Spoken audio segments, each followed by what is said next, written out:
I have never thought about buying Elvis on velvet, but I was in a Goodwill shop and saw one of those. I thought, then I'm in another town, 10 states away, and I find another one, and it looks like the same palette and possibly the same artist, years apart, and the two just made a pair. So it's also about low art, bad taste and good taste, and I do that on purpose. George Neubert is an expert on low art, high art, good taste, bad taste, and he's arranged highlights from his collection into one small space he calls the Flatwater Folk Art Museum in Brownville, Nebraska. And darling, do I ever cross your mind?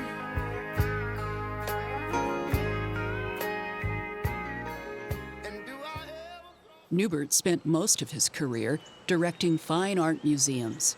The Sheldon Art Gallery in Lincoln, the San Antonio Museum of Art. Serious art. This is different, but that doesn't necessarily mean it's inferior. Great art is the final analysis of the quality of the work, and that can come from someone who's untrained or trained. And so absolutely folk art is considered, and much of it, to be great art. Because some way it's closer to society sometimes than the art we produce today in studios. It all began with an obsession. George and his wife Eva had amassed a collection of folk art that needed a home. George had a studio in Brownville and heard a rumor about an abandoned church not far from town. It had to be moved 12 miles, but it was free. Well, you've heard that cliche, something free. It's never free. It was built in 1894, and not much had happened or been done since that time. So it was a lot of effort. Originally, they talked about maybe $100,000 to restore it. Well, when we opened up a year and a half ago, and I counted my bills, it was closer to $250,000.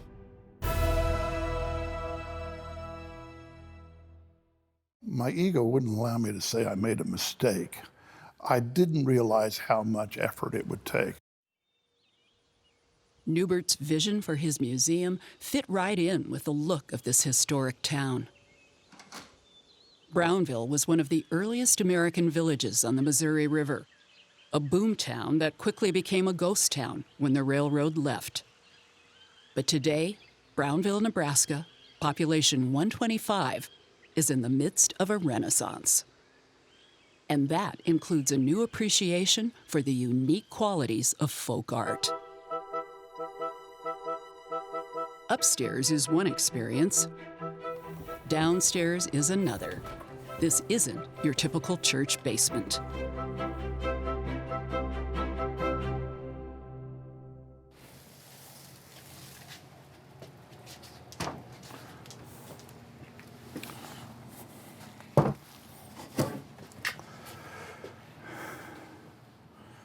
This is Eric.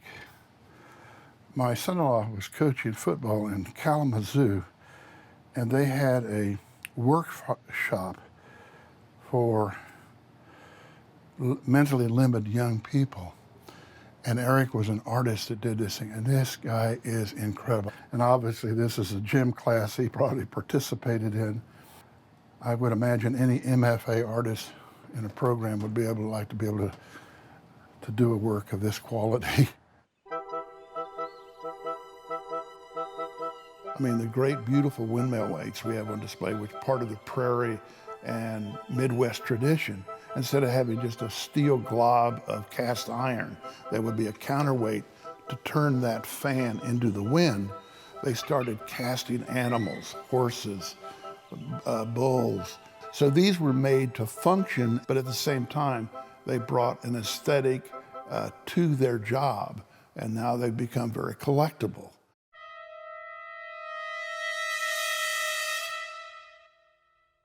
But there is a piece of non-functional fine art on display here, right outside the museum, by internationally renowned sculptor Mark DeSuvero.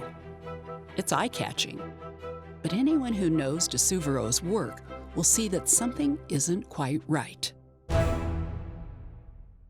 His work is usually painted international orange, which is a red orange, the color of the Golden Gate, which is where he was raised in the Bay Area.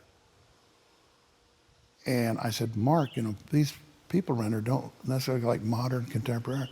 Could I change the color a little bit?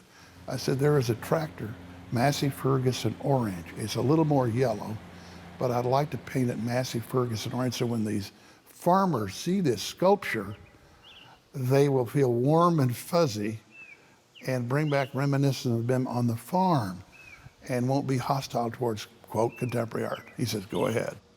We had it painted Massey Ferguson orange. So it's probably the only de Suvero with a little bit of different color change. As viewers, it is the most important way in which we grow as individuals, to walk to an object and encounter that and say, I like this, I don't like that. That's about choice. And when we learn to make choices in the world, that's what makes us effective. And that's part of the experience of coming through here.